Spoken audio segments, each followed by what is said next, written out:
Hi, you're listening to The Sound of Color, a podcast exploring how color shapes design, architecture, and the way we experience the world. I'm Sarah Gottlieb, your host, designer, color expert, and all-around color enthusiast. In each episode, I invite influential guests from the field of design and architecture to share their insights, experiences, and creative processes. Together, we'll dive into the many ways color influences our work, emotions, and everyday lives. So, whether you're a designer, an architect, or simply just someone who loves color, this podcast is for you. I would recommend that people try to train looking at colors. You're just getting better at it if you practice it. You know how some people swear by a specific coffee brand or refuse to use anything but a certain kind of pen? Well, for me, it's paint, and not just any paint. I want to say a big thank you to the sponsor of this episode, my go-to paint brand Flügger. They've been in the game since 1783, so safe to say they know a thing or two about craftsmanship, quality, and most importantly, color. So if you love color and care about quality, check out Flügger, because life's too short for bad paint. This episode is also supported by the Danish Arts Foundation, helping bring more color, creativity, and great conversations to life. Now, back to the episode. Hi, Nicholai. Hello. The guest in this episode is designer Nicholai Wiig-Hansen. All designers are amateurs comparing to nature because you cannot compete with nature. Nicholai Wiig-Hansen is a Danish designer and the founder of Raawii. His design approach is rooted in strong shapes, bold colors, and a deep understanding of form and proportion. With a portfolio spanning furniture, lighting, and objects, his work includes collaborations with brands like Normann Copenhagen, Lightyears, and IKEA. But he is perhaps best known for the Strøm series for Raawii, sculptural ceramics inspired by painter Vilhelm Lundstrøm's modernist still lifes. His designs are driven by both function and aesthetics, always with a clear sense of materiality and color. In this episode, we talk about how he approaches color in product design, how colors shape trends and influence the way we experience objects, and of course he'll also choose a color that will be translated into sound by the episode's musician. So let's dive into a conversation about color, form and inspiration with Nicholai Wiig-Hansen.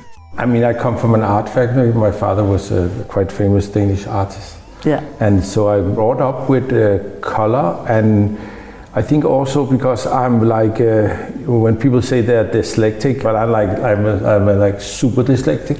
If I see a building, I don't see that it says whatever hospital or like the supermarket. I just see colors and I see graphics. And that was an early age that like I saw like another pattern in things. I mean, most people learn to read when they're between 5 and 8, and then it becomes a big part of their life. And if you don't have that kind of letters in your mind, and they only becomes graphic and colors, I think you just look different. Yeah, that's quite. I can imagine. Then you look at the world in a totally different way. Yeah. So I think that was why colors was important, and also I really like nature. Mm-hmm. And I think what nature can do is like constantly change. The sky is never the same. So if you look to the sky now and you look in 2 seconds, it will never come back. And that's what like colors can do to you. That it's a part of an emotional journey when you see a color. So when you remember happy and sad moments, you say like, oh, that was really sad, that was a sunny day, or I'm really happy and that was a great day. But it's interesting with color, does like if you're depressed in the summer when it's bright, people will think, that's not really serious. Yeah. But if you say in a great day, I'm really depressed, then people will go, yeah, I understand you. And I like rain, I like wind, I like changing. I'm more autumn person than a summer person, and I like that more dramatic. But I think like that is kind of the color has an influence on you, that you say like you are depressed or you are happy or these kind of moments. And I'm just brought up with it. Nicholai's father was the highly acclaimed painter and sculptor Svend Wiig-Hansen, and his mother, Leila Saliman, was a ceramicist. So color played a huge role in Nicholai's childhood and upbringing. Colors are something he's always been deeply engaged with and explored in his own way. First of all, we look at color differently. Our eyes, you can be a fantastic painter and be a little colorblind. So it's very hard to define. A chair, you can say I sit well or not that good in this chair. But a color, there's kind of nothing right or wrong. You cannot say, oh, for me it's a little too pink or whatever. No. And it's very undefinable, if you will say that. And I think that's why it's easier just to take a color. But I do my work with other companies also. I always said, let's just twist the color. And that was kind of the part when we started. Bo, my business partner, and me, when we started Raawii, I would say colors, we need to take color serious. So the series, the jog, and the first series we made, Strøm, was I went to the factories and tested colors. So for me, a yellow, I think I did between 20 and 30 different trials of colors, where I put, and that's maybe also the dyslexic thing, is that when people work with colors, they say 2 grams of that or 3 grams of that, or 2 grams of that or 2.5. They don't do 2.69 and 6.85 of one thing and mix the colors together. And I don't care about that. I just want the right color. So that's what I try to do, and test, because again, my love for nature and what's happening in nature with color is if you decide to do a product, first of all, you need to do the best you can with the product. A part of that is also color. Actually, somebody have earned money, bought new things, and bring it home. And hopefully it would be a part of the family. You can say it sounds maybe a little pretentious or something like that, but it is. You do a product and it comes home and it's there, and you will have mixed emotions when you have a product of mine or somebody else at home. And then I think just color is so important. And also because we in Scandinavia, we have more light in the summer. And if you live in another country, it's darker. So comparing to what kind of lighting you have, what kind of weather it has, it's constantly changed.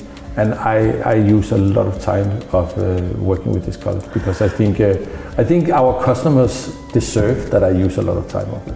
For Nicholai, a color is clearly not just a color. There can be a lot of thoughts behind it. The time, the material, the feeling, the customer, etc. I love the seriousness, but to an outsider, it might seem a little abstract and intangible. Yeah, I mean, it is, because there's no right or wrong in a way. And that's why, as a creative, I just have to say, this is right, and it's right for me. And I reflect out of my own kind of, I just choose the colors I kind of like and think. I don't look at trends or anything else. I just say okay, we have that. And it's also logistic. I mean, we've been kind of stupid logistically in a way that we have, I think, 11 kind of different blue. And normally a company will just, it's a part of our kind of DNA, would you say, that we create the right blue for that product. Yeah. We don't take a standard and put the same blue. No. And logistic, it could be stupid in a way, but it's kind of interesting that we have different kind of blues. I think you should just find a color and dare do it, and that's the thing. So it's about bravery. And you have to remember, I mean, you should take them serious, but the way you use colors, you should not take serious, because if you take a sweater on that's a little, or a jumper on that's a little too pink or a little too blue or green, I mean, nobody dies of it. It's not it's not like... What do you mean? What do you mean, oh, my hair, I don't color my hair, but and that's kind of interesting also when you see we always think about the old generation, conservative, but for a long time, the only people you saw use colors was the people from the 60s and the 70s. And that's interesting if you see this wonderful lady come with a scarf that's bright pink, a hat that's orange, and moon boots that's another color, and you go okay, and she's conservative, you know, she's actually the one, or he's the one that wears color. Yeah. And then you see us in the design world, just like I'm having gray t-shirt on, you know. It's just like, okay, maybe you're not that. Yeah, but I always have this thing, like the iconic like architect or designer dress up is basically like black, maybe jeans, white, gray, and like very straight, not too many frilly details, not too many colors. Yeah, but I tend to be the same, and I think it's to be kind of natural, like open. Yeah, so you're like the neutral. Neutral, kind of. I'm the neutral person in the room. I don't really know if Nicholai Wiig-Hansen is a neutral person, but he is certainly full of creative, quirky and fun ideas. So I'm really looking forward to hearing what color he chooses for my experiment, The Sound of a Color. So, Nicholai, what color should we hear the sound of?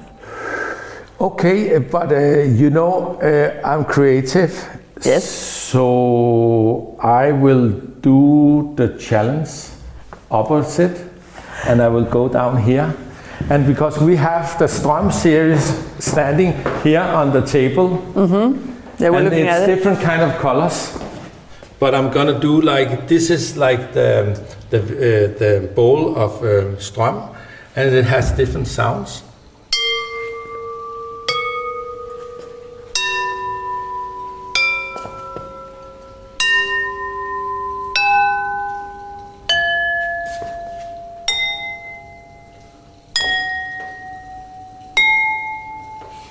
So you know the colors now.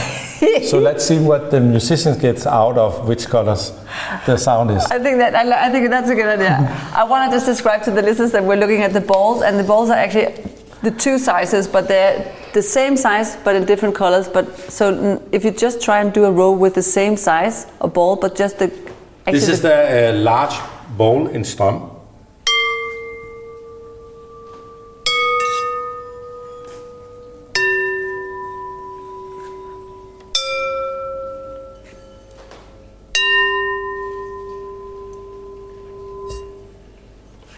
This is the middle size.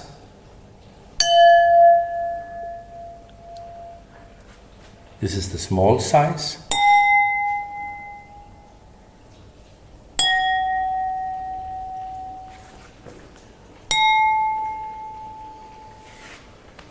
perfect. Hello. That's great. I think that's so this is just the musician actually has to interpret the sound of the color instead of actually having a color to work from. Exactly. Sorry for that. I always change the rules, but that's...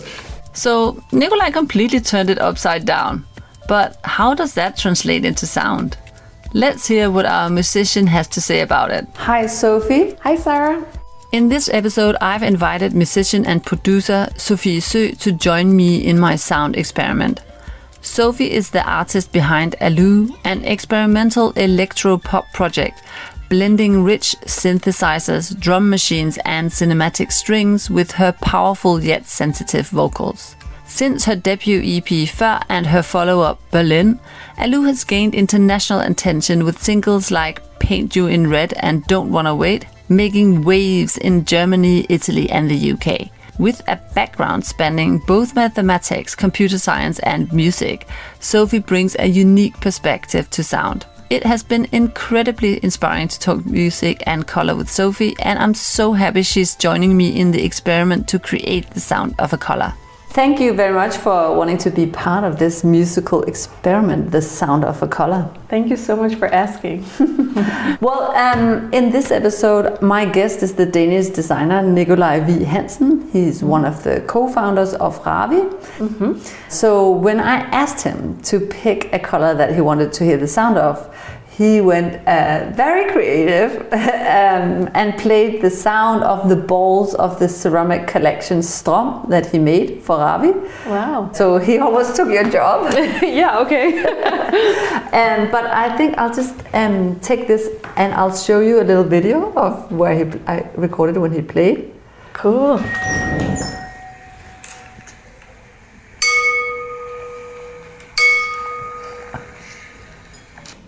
Wow.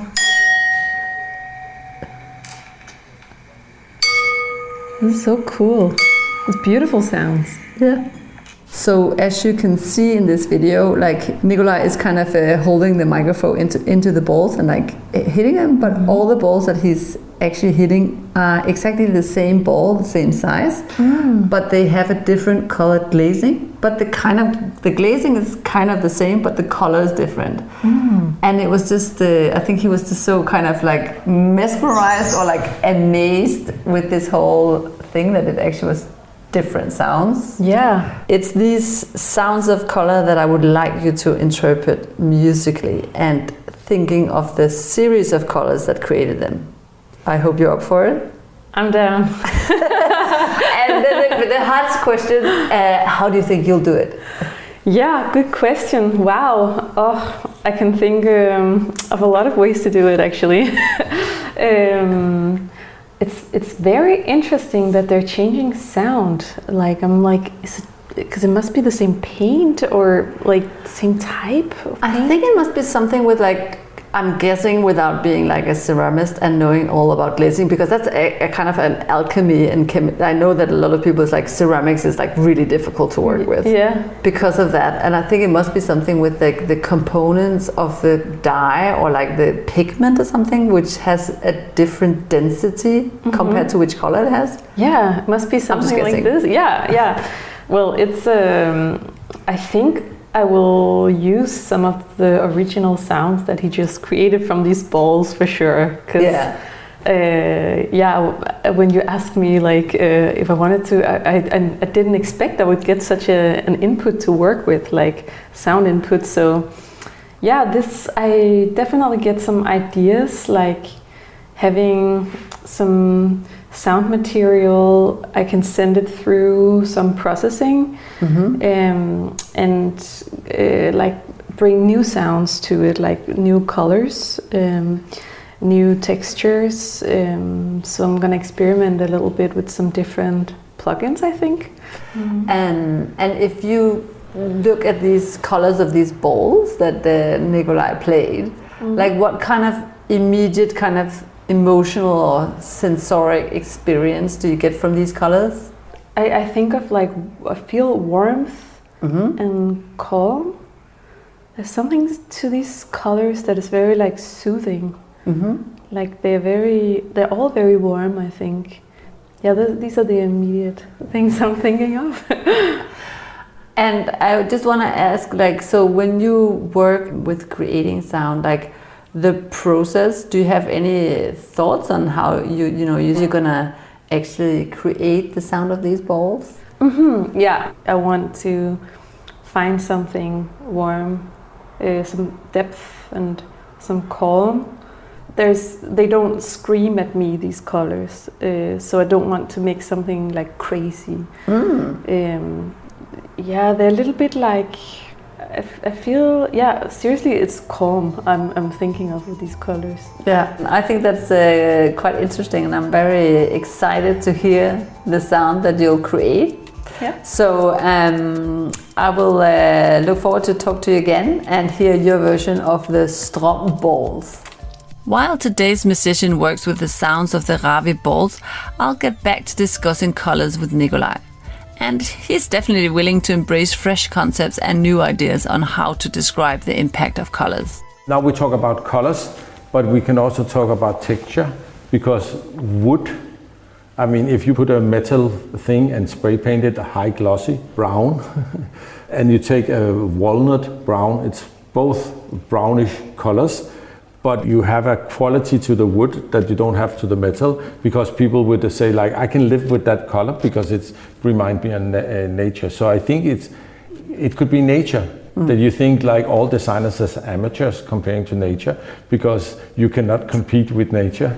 True. So you can choose like, I just have natural, like simple color, because my color fix I get when I go out and see a sundown or a place that's really dear to me is Scotland. You know, Scotland is the most fantastic place. If you like colors, go to Scotland. Go to Scotland in the autumn. You know, that is, you can go 1 meter and the constantly changing of water, also because the hills comparing to the locks and the whole kind of change interacting mirror, and it's fantastic.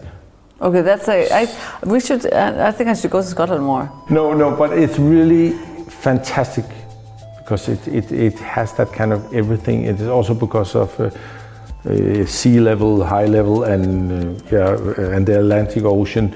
Also because you have like a lot of ocean. If you go to the west coast, the light just looks different. Whenever Nicholai discusses colors, his enthusiasm shines through, making it hard not to catch his excitement.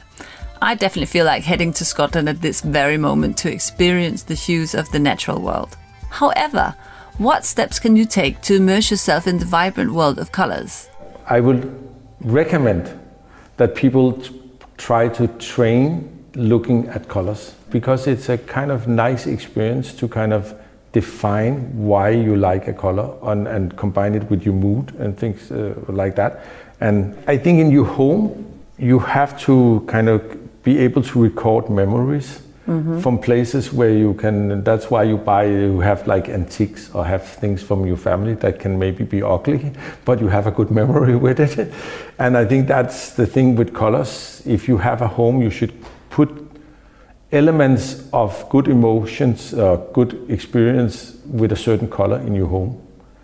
And then you can kind of refresh that memory sometimes. I mean, like everything, you have to practice, and it's like being creative. People forget that you're just getting better at it if you practice. It's just not something you just have. Everybody has a talent of some kind, but if you don't practice it, it is just like, okay, fine, you have a talent, but so what? You have to practice like everything, and for people to practice like looking at color and kind of enjoying color, I think just you should try it.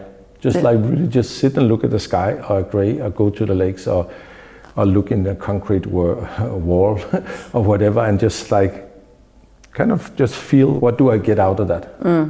I think that's a good advice and a good starting point if you have a hard time understanding color. I had a previous guest, also Danish, Margrethe Odgaard. Yeah. And she also talks about this, that you have to like have time to actually design with colors. You need time because you need to like let the color resonate with you to kind of make up your mind what to do with it. Yeah, exactly. And it's a shame that you don't practice that. And it's not like, oh, they're creative, it's a bit snobbish, because everybody understands, if they just minimum time, understands color. Because it's all around us all the time, constantly, and it's free. Just look to the sky. True, it's free. I like that. It's free. It's free. I mean, it's really. Colors are free. It's all over. I mean, if it was a restaurant and it was free, people will go there and enjoy it. They will use it all night. Go. Absolutely, there are enough colors in the world for everyone. And now we'll learn about a project where Nicholai shared his colors with thousands of homes. Specifically, the Strøm collection that he created for Raawii. The Strøm collection was made for exhibition Wilhelm Lundstrøm. They had a big exhibition in Brandts Klædefabrik in Odense. And they asked me if I wanted to actually, because I always talked about Lundstrøm and Cubism, and that time, originally there was like Kandinsky and Picasso, this kind of Stillleben, the way they worked with the colors. It's the area around 1910. So I did a thermos for Normann Copenhagen called Geo. So they asked me, you want to have that because some of your product, because I like that kind of area in art in that time. And we were actually sitting in another office, Bo, my business partner, and me, and we have talked about doing a brand.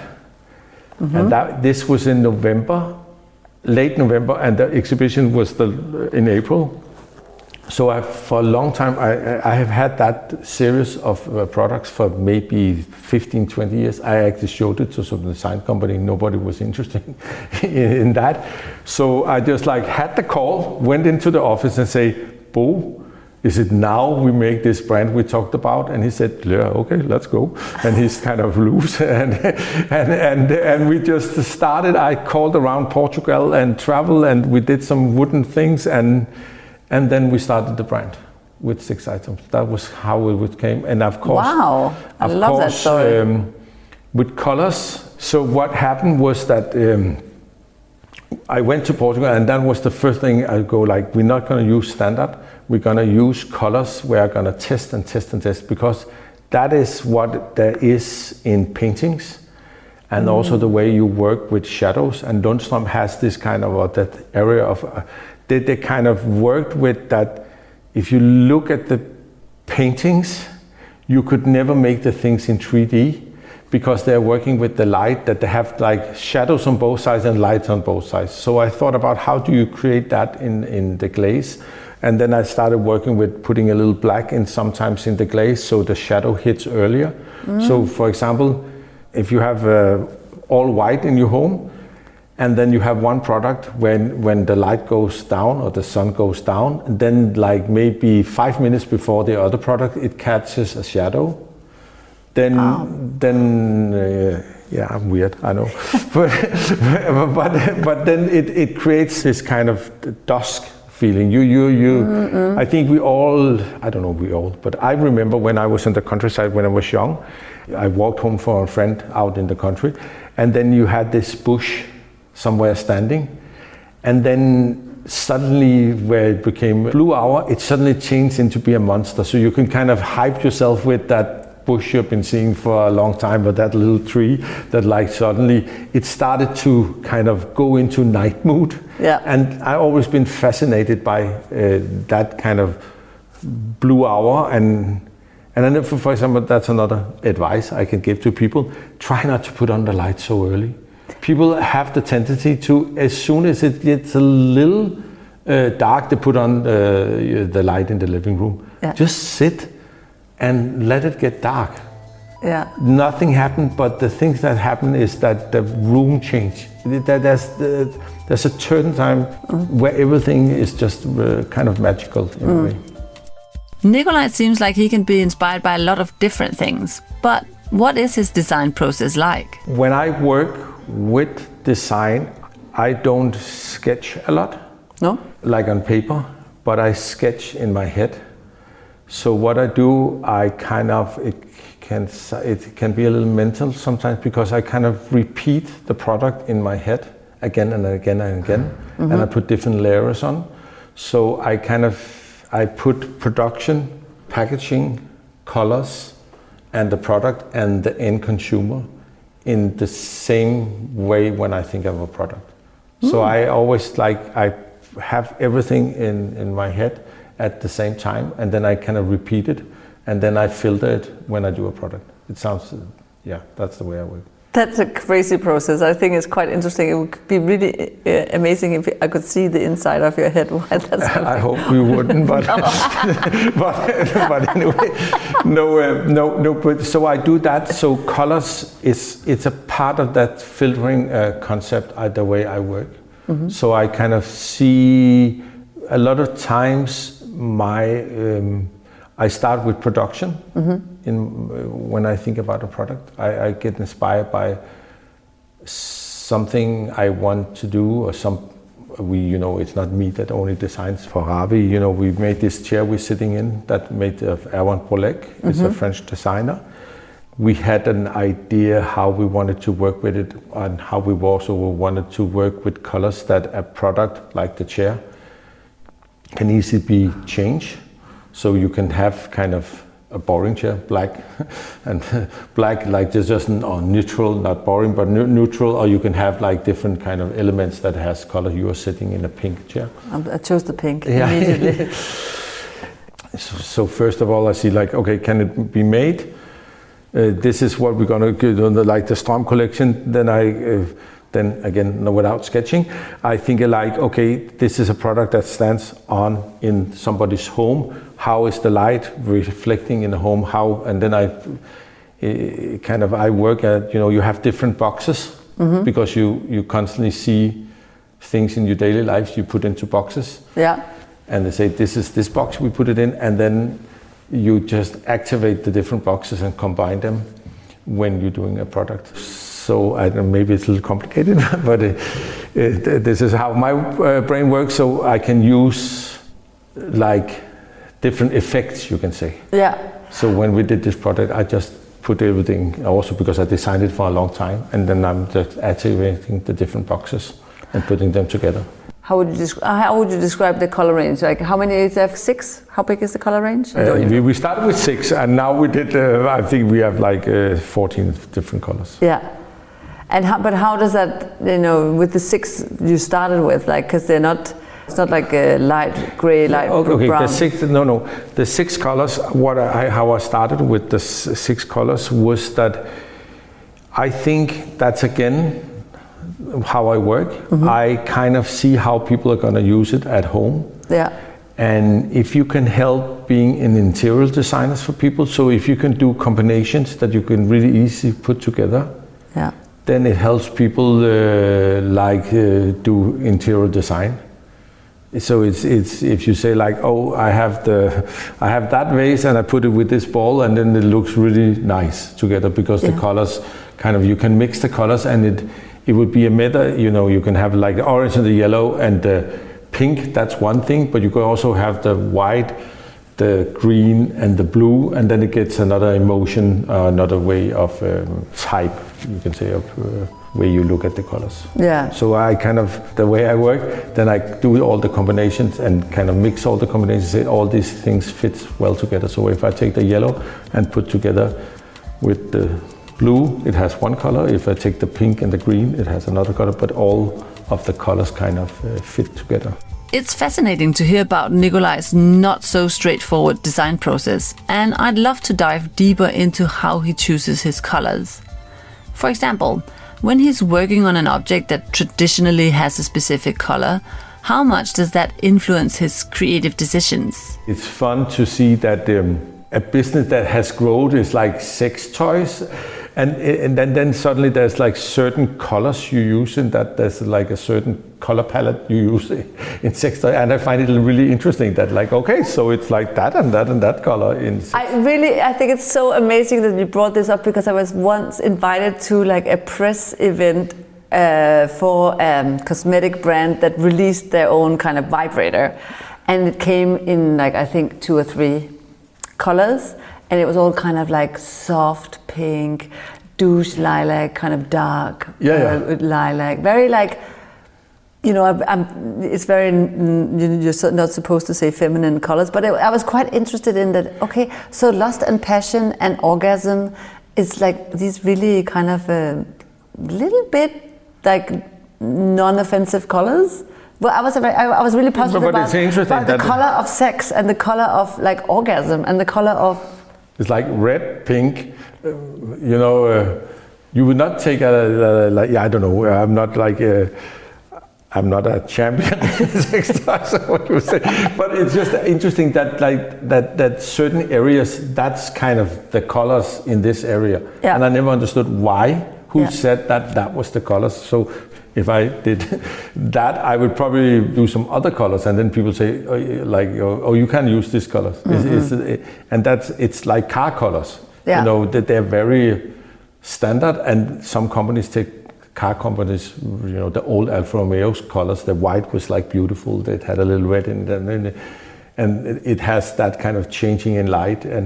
But I just said it because I find it, there's coming like a standard in sex toys colors now. That's kind of the standard. I find that weird in a way. No, Why is these colors? No, but I think maybe sometimes, as a piece of product design or an object of design, a sex toy is very like specific, and we all kind of maybe have a very specific relation to like the idea of a sex toy. So I think like sometimes putting something to the point of actually discussing objects having a color, then it was just fun because I was really also very puzzled with like, so this is apparently like the modern day sex toy color. It's interesting, like phone, but there's some certain areas, and I don't know, but it's just like, instead of just thinking one dimensional, think not three-dimensional, but like 1,000-dimensional, and that's home, that's bringing home, that's storage, there's production, there's all these kind of things, there's surface, there's textile, there's all these kind of things how a color can work and where it is. I mean, yeah, again. Yeah, so when you're filtering through your boxes, you're like, maybe you are could think in like bright hues or like muted hues or whatever, but then you're going through like, well, this is the object, but this is the production, and this is the material, and this is where I'm imagining that it's placed in the home, and then all of the boxes that it goes through, like that will also be a part of deciding the color. Yeah. When talking to Nicholai, you quickly realize that colors aren't just colors. There's something truly unique, something he even compares to music. Music can create something in you that you can't explain. There's just something, even it can be the most banal music, or it can be more, but there's just something in music that touch you in a way you can't kind of explain. And I think the colors has the same things because you combine it with your mood. So music can be, I use music in a way that sometimes I need to listen to something because I'm in a special mood, and you can get you up, and you can get, it's like before you go out, you hear something, or if you feel in like blue or something, you want to hear this kind of music. And I think for me, colors can do the same thing. Use it in I don't want to use the word spiritual, but nearly this kind of relaxing way of looking at a color. But I think also maybe if what you're saying you could also say that you use color to create a emotional atmosphere. Yes. Either to enhance something or to change something. Yeah, you can say that. Yeah. And you can say like if, for example, that's something I would find a really interesting job is working serious with colors where people have the need for colors, and that could be hospitals, schools, different spaces where I think we will get people are working with it, but we will find how important it is for mental health probably in the future that colors can do something for you. Yeah, I agree. I think we should just let it out there and say to people, go ahead and everybody work towards that. That the colors should be much more in hospitals and like all these public institutions that we all have access to, and that can all help us have a mentally better life. Yeah, I think. It's not because it should just be like fun to have colors, but I think it can really help you in areas. Life is not just fun. Of course, we need fun in our life, but we also need color. The opposite. So basically, we just need color. The very last question I always ask is, where do you find personal inspiration? Like I asked everybody that I've had on the show to either bring something or show something that. Yeah, just the answer. I'm going around. Color inspiration. And then I'm gonna do like.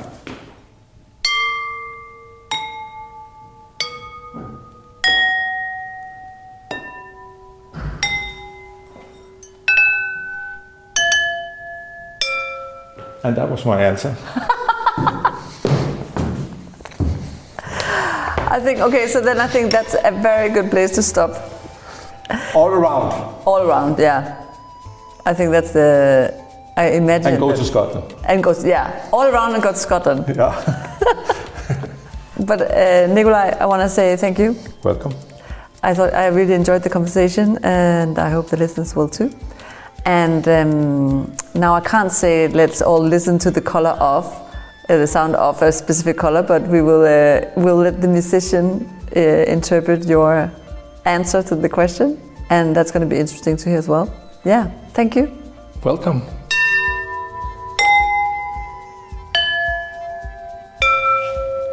Hi Sophie, I'm back. Hi Sarah, good to see you. You have worked on interpreting the series of colors of the Strømballs. Yes.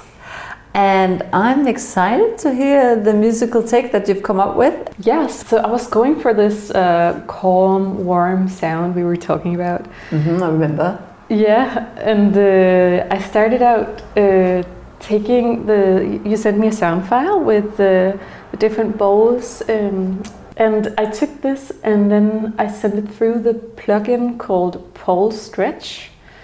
What a good name for a plugin. Yeah, it's very cool. It's right now one of my favorite plugins for sure. It's like taking the sound and then it's stretching it out, and then you can scroll on different, like edit different parameters. So yeah, I sent the whole, like all the bowls sounds through this plugin and got some really long like bowl sounds, but with a lot of overtones that came out actually from this.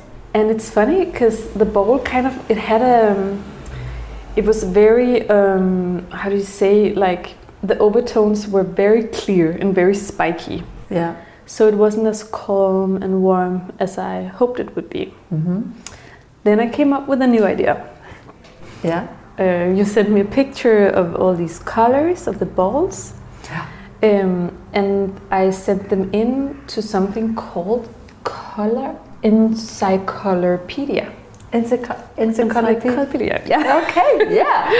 And here I could get all the information from each of the colors, and I found all their corresponding wavelengths. Yeah, so like the light reflection of the colors. Exactly. Yeah. And then I took this range of I translated basically the wavelength into frequencies, because sound has wavelengths as well. Yeah, which is also why I came up with this experiment actually, is because, you know, like light has that's in waves, and that's how you see color, and sound has waves. So I was like, it's a perfect match, I thought. Yeah. So that's amazing. So I took the relations between the color, like the wavelengths, yeah, and translated them over to the audible spectrum, so that they have the same relations, but now they are audible. Instead. So the colors, you made the colors audibles. Yeah. You know, in your own system, but that's what you did. Yeah, actually, yeah. Oh, wow. I love that. So they all have like a corresponding frequency that we can hear when we do it like this. That I didn't edit that. So you know how tones, if you play a piano, you can just be like play all kind of tones. Yeah. And it can sound horrible. Yeah. So there was this chance. Yeah. But I thought, let's go with it. And then I assigned a different sound to each color. And then I chose to let these sounds come in an order that looked like the picture you had sent me. Yeah, so almost like the way that Nicholai set up the balls next to each other. Yes. Wow. And then all the sounds I chose, I was like, they are warm, they are beautiful, like they represent the colors well for me. And then I pressed play. I love that. Yeah. And then were you then happy? Not quite. But closer? Close, very close. Okay. I was like, holy, this is great. I think that's good. And do you have any last things you want to tell us before we listen to the piece of music? Take a deep breath. That's good. Okay, everybody out there, take a deep breath, put your headphones on, and here comes the sound of the Raawii balls.